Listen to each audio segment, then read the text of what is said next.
Bonjour à tous et à toutes, aujourd'hui je partage avec vous une parole prophétique sur les États-Unis et spécifiquement concernant sa gouvernance et la situation actuelle.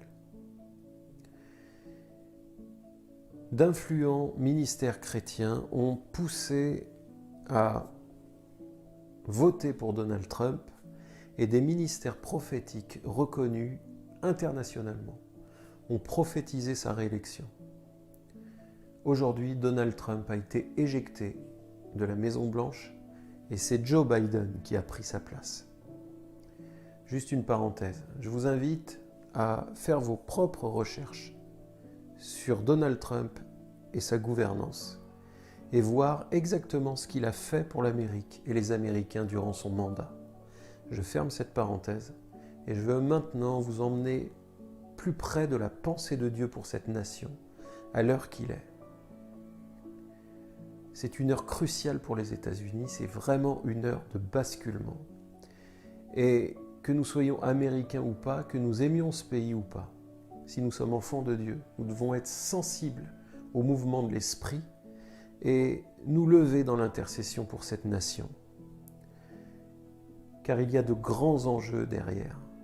N'oubliez pas, si l'Amérique chancelle, titube et tombe, l'Occident va tomber avec elle. Et Dieu ne désire pas que les nations s'effondrent, mais qu'elles se repentent et qu'il les relève. Je veux partager avec vous un verset dans Apocalypse 3, 18.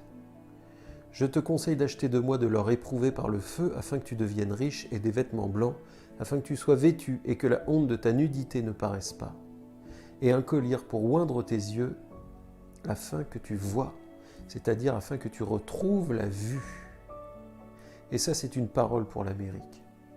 C'est une parole pour l'Amérique actuellement, parce qu'il est plus qu'urgent que l'Église là-bas se réveille. C'est pourquoi le Saint-Esprit souffle un vent d'intercession et de repentance sur cette nation et lève une armée d'intercesseurs afin que l'Église se repente, qu'elle lave sa robe dans le sang de l'agneau, qu'elle revienne à son premier amour et que cette nation tout entière donne son cœur à Jésus-Christ. Car le Saint-Esprit interpelle l'Amérique et lui demande « Qu'as-tu fait de ton Sauveur ?» Tu as cherché la réponse chez Donald Trump. Tu la cherches aujourd'hui chez Joe Biden. Mais ni l'un ni l'autre, aucun de ces gens ne va répondre. Jésus-Christ est celui qui a répondu, qui a payé le prix en mourant sur la croix, en effaçant par son sang précieux les transgressions et en ressuscitant pour notre justification. C'est la réponse de Dieu. Et c'est cette réponse qui doit toucher le cœur de l'Amérique. Car Dieu a pour projet de former et reformer le caractère de Christ dans le cœur de cette nation. Je vous propose un autre verset biblique. Ésaïe 17, verset 10 nous dit « Ce sera un désert. Car tu as oublié le Dieu de ton salut, tu ne t'es pas souvenu du rocher de ton refuge. Aussi tu as fait des plantations d'agréments, tu as planté des ceps étrangers. » C'est ce qui signifie que tu as cherché ton salut en un autre. Voilà pourquoi nous devons intercéder pour l'Amérique, afin que son chandelier ne soit pas ôté de devant la face du Seigneur. Car Dieu désire conserver à l'Amérique sa faveur. Il désire qu'elle reste debout devant sa face. C'est pourquoi il est très important de comprendre l'heure qu'il est pour cette nation et l'heure qu'il est à l'horloge de Dieu, non pas à l'horloge de ce monde. Jérémie 25, au verset 15. Il est écrit que Dieu dit à Jérémie « Prends de ma main cette coupe du vin de la colère et donne-la à boire à tous les peuples vers lesquels je t'envoie. Ils boiront, ils tituberont et seront comme fous devant l'épée que je vais envoyer contre eux. » Les émeutes du Capitole ont marqué une fracture nette en Amérique. Et ce type de fracture, ce type d'événement peut mener tout droit à la guerre civile si l'Amérique n'y prend pas garde. C'est un sérieux avertissement et plus que jamais l'Église doit tendre l'oreille, doit être attentive par l'Esprit du Seigneur à ce qui se passe dans le monde visible, mais surtout dans l'invisible, afin de comprendre les enjeux véritables. Si Dieu révèle le nom d'un président ou d'une présidente de tel ou tel pays, comprenons bien que son objectif est de connecter cette nation à la révélation de Jésus-Christ. Car la prophétie biblique est indissociable de la rédemption. La prophétie biblique n'est jamais séparée de la volonté de Dieu de sauver. C'est pourquoi la prophétie biblique témoigne de Jésus-Christ, le Sauveur du monde. Je partage maintenant avec vous une conviction profonde que j'ai reçue. Joe Biden ne terminera pas son mandat. C'est pourquoi je vous invite à faire des recherches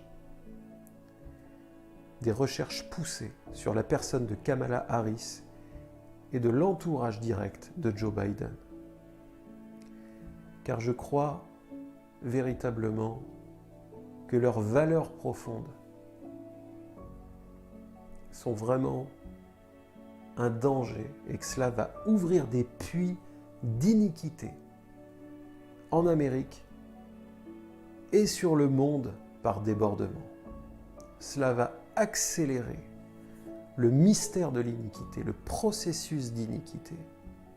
C'est pourquoi nous devons prier afin que Dieu contrecarre ces projets, qu'il les déjoue, qu'il les fasse échouer, qu'il les retarde le plus longtemps possible, car la parole déclare, malgré tout, il faut que ces choses arrivent. Je vous propose de lire dans Ésaïe 14, verset 29. « Car de la racine du serpent sortira un aspic et son rejeton sera un dragon volant. » Je vous ai dit que je suis convaincu que Joe Biden ne terminera pas son mandat. Voilà pourquoi il est important à l'Église, pour l'Église, d'avoir des oreilles pour entendre, de discerner et d'avoir un cœur pour intercéder. Car si Joe Biden, à son tour, est mis de côté, alors qui va le remplacer? C'est pour cela qu'il faut prier et intercéder. Soyons spirituels, soyons le peuple de l'esprit et voyons au-delà du voile. Plus que jamais, nous devons intercéder pour cette nation. Plus que jamais. Dieu désire sauver, délivrer et guérir encore. Et il le fera. J'en suis certain. Il est capable de relever cette nation et de faire briller à nouveau l'étendard du Seigneur Jésus par la puissance du Saint-Esprit. Si cette vidéo vous a interpellé, je vous invite à me répondre dans les commentaires, à partager votre ressenti, la direction spirituelle que cela vous évoque dans les commentaires. Et je vous invite à partager un maximum de gens et à vous abonner à cette chaîne. Que Dieu vous bénisse.